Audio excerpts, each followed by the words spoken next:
बिस्मिल्लाहिर्रहमानिर्रहीम, अस्सलामुअलैकुम। आप देख रहे हैं JN न्यूज़ और मैं हूं आपकी मेज़बान सुबह ज़िया। बुलेटिन का बाकायदा आगाज करते हैं और शामिल करते हैं अब तक की अहम तरीन खबर। वज़ीर आला पंजाब मोहतरमा मरीम नवाज के विजन के मुताबिक DPO मुजफ्फरगढ़ सैयद हसनैन हैदर ने थाना सदर मुजफ्फरगढ़ में खुली कचहरी का इनेकाद किया।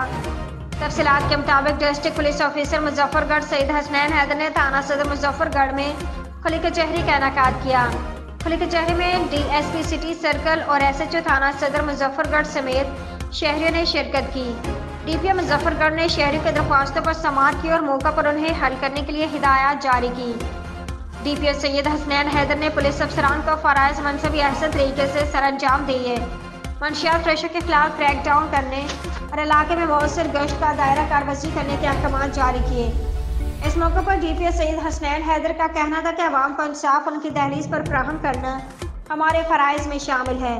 अवाम के साथ नाइंसाफी और अपने फराइज मनसबी ईमानदारी से सरअंजाम न देने पर पुलिस अफसरान के खिलाफ सख्त से सख्त कानूनी कार्रवाई अमल में लाई जाएगी। मजीद उन्होंने कहा कि SHOs साइलिन की दादरसी को अपना शियार बनाएं। Ghulam Akbar Khan, district crime reporter, JN news Muzaffargarh.